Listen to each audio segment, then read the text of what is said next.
ಜಲಾಶಯದ ಜಲನಯನ ಭಾಗಗಳಲ್ಲಿ ಮಳೆಯ ಪ್ರಮಾಣ ಹೆಚ್ಚಾಗಿದ್ದರಿಂದ ಜಲಾಶಯದ ಒಳಹರಿವಿನಲ್ಲಿ ಹೆಚ್ಚಳವಾಗಿದೆ. ಜಲಾಶಯಕ್ಕೆ 11,153 ಕ್ಯೂಸೆಕ್ ಒಳಹರಿವು ಇದೆ. ಜಲಾಶಯದ ಒಟ್ಟು ಹೊರಹರಿವು 4,193 ಕ್ಯೂಸೆಕ್ ಇದೆ. ಇನ್ನು ಡ್ಯಾಂನ ಇಂದಿನ ನೀರಿನ ಮಟ್ಟ 182.9 ಅಡಿ ಇದೆ. ಕಳೆದ 2-3 ದಿನಗಳಿಂದ ಬೆಳಗ್ಗೆಯೂ ಕೂಡ ಮಳೆಯಾಗ್ತಾ ಇತ್ತು. ಮಳೆಯ ಪ್ರಮಾಣ ಕಡಿಮೆಯಾಗಿರುವ ರೀತಿ ಇದೆ. ಆದರೆ ಹವಾಮಾನ ಇಲಾಖೆ ಸೆಪ್ಟೆಂಬರ್ 4ರವರೆಗೆ ಮಳೆಯ ಮುನ್ಸೂಚನೆಯನ್ನ ನೀಡಿದೆ. ಮಳೆ ಇನ್ನೂ ಹೆಚ್ಚಾಗುತ್ತಾ ಅಥವಾ ಹೀಗೆ ಕಡಿಮೆಯಾಗುತ್ತಾ ಅನ್ನೋದನ್ನ ಕಾದು ನೋಡಬೇಕು.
ಭದ್ರಾ ಜಲಾಶಯದ ಜಲಾನಯನ ಭಾಗಗಳಲ್ಲಿ ಮಳೆಯ ಪ್ರಮಾಣ ಹೆಚ್ಚಾಗಿದ್ದರಿಂದ ಜಲಾಶಯದ ಒಳಹರಿವಿನಲ್ಲಿ ಹೆಚ್ಚಳವಾಗಿದೆ.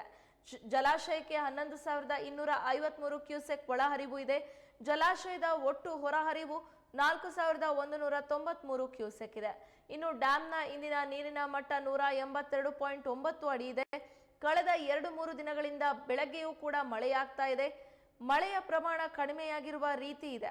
ಆದರೆ ಹವಾಮಾನ ಇಲಾಖೆ ಸೆಪ್ಟೆಂಬರ್ 4ರವರೆಗೆ ಮಳೆಯ ಮುನ್ಸೂಚನೆಯನ್ನ ನೀಡಿದ್ದು, ಮಳೆ ಮುಂದಿನ ದಿನಗಳಲ್ಲಿ ಹೆಚ್ಚಾಗುತ್ತಾ ಅಥವಾ ಕಡಿಮೆಯಾಗುತ್ತಾ ಅನ್ನೋದನ್ನ ಕಾದು ನೋಡಬೇಕಿದೆ.